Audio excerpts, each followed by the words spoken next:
ನಮಸ್ಕಾರ, ಸಿಂಚನಾ ಕಿಚನ್ಗೆ ಸ್ವಾಗತ. ಇವತ್ತು ಮೈಸೂರು ಮಂಡಕ್ಕಿ ಹೇಗೆ ಮಾಡುವುದು ಅಂತ ನೋಡೋಣ. ತುಂಬಾ ಸರಳವಾಗಿ ಮತ್ತು ತುಂಬ ರುಚಿಕರವಾಗಿ ಮಂಡಕ್ಕಿ ಹೇಗೆ ಮಾಡುವುದು ಅಂತ ನೋಡೋಣ.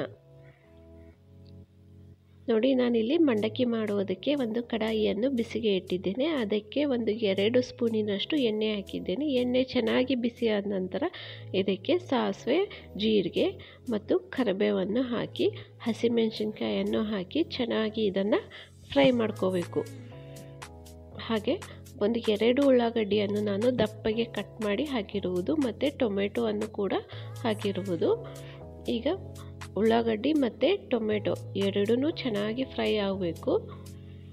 ಫ್ರೈ ಆದ ನಂತರ ನಾನಿಲ್ಲಿ ಹುರಿದಿರುವ ಶೇಂಗಾವನ್ನು ಹಾಕ್ತಾ ಇರೋದು.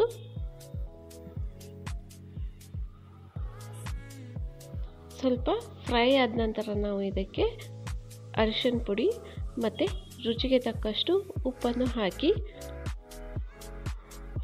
ನಾವು ಈಗ ಚೆನ್ನಾಗಿ ಇದನ್ನು ಫ್ರೈ ಮಾಡ್ಕೋಬೇಕು. ಉಪ್ಪು ಮತ್ತು ಅರಿಶಿನ ಹಾಕಿದ ನಂತರವೂ ಕೂಡ 1-2 ನಿಮಿಷ ಚೆನ್ನಾಗಿ ಫ್ರೈ ಮಾಡಬೇಕು.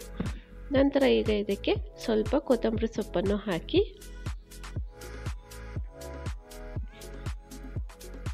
ನೋಡಿ, ಈ ಥರ ನಾವು ಒಗ್ಗರಣೆಯನ್ನು ಮಾಡಿ ಇಟ್ಬಿಡಬೇಕು. ಈಗ ಇದು ರೆಡಿಯಾಗಿದೆ. ಇದು ಸ್ವಲ್ಪ ತಣ್ಣಗಾದ ನಂತರ ನಾನು ಇದಕ್ಕೆ ಮಂಡಕ್ಕಿಯನ್ನು ಹಾಕಿ ಕಳಿಸ್ತಾ ಇರೋದು. ನೋಡಿ, ಬಿಸಿ ಇದ್ದಾಗ ಹಾಕಬೇಡಿ, ಸ್ವಲ್ಪ ಒಗ್ಗರಣೆ ತಣ್ಣಗಾಗಬೇಕು. ನಂತರ ಇದನ್ನು ಹಾಕಿ ಈಗ ಇದನ್ನು ಚೆನ್ನಾಗಿ ಕಲಸಿ. ಈಗ ಮೈಸೂರು ಮಂಡಕ್ಕಿ ರೆಡಿ ಆಯಿತು. ತುಂಬಾ ಚೆನ್ನಾಗಿರುತ್ತೆ. ಸಾಯಂಕಾಲ ನೀವು ಇದನ್ನು ಬೇಗನೆ ಮಾಡಿಕೊಂಡು ತಿನ್ಬೋದು. ಈ ವಿಡಿಯೋ ನಿಮಗೆ ಇಷ್ಟವಾದರೆ ನಮ್ಮ ಚಾನಲನ್ನು ನೀವು ತಪ್ಪದೇ ಸಬ್ಸ್ಕ್ರೈಬ್ ಮಾಡಿ, ಲೈಕ್ ಮಾಡಿ ಮತ್ತು ಕಮೆಂಟ್ಸ್ ಕೊಡಿ. ನೋಡಿ, ಇವಾಗ ಮೇಲ್ಗಡೆ ಮತ್ತೆ ಒಂದು ಸ್ವಲ್ಪ ನೀವು ಕೊತ್ತಂಬರಿ ಸೊಪ್ಪನ್ನು ಹಾಕಿ.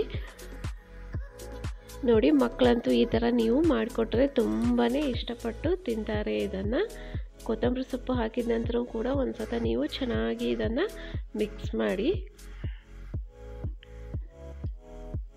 Thanks for watching.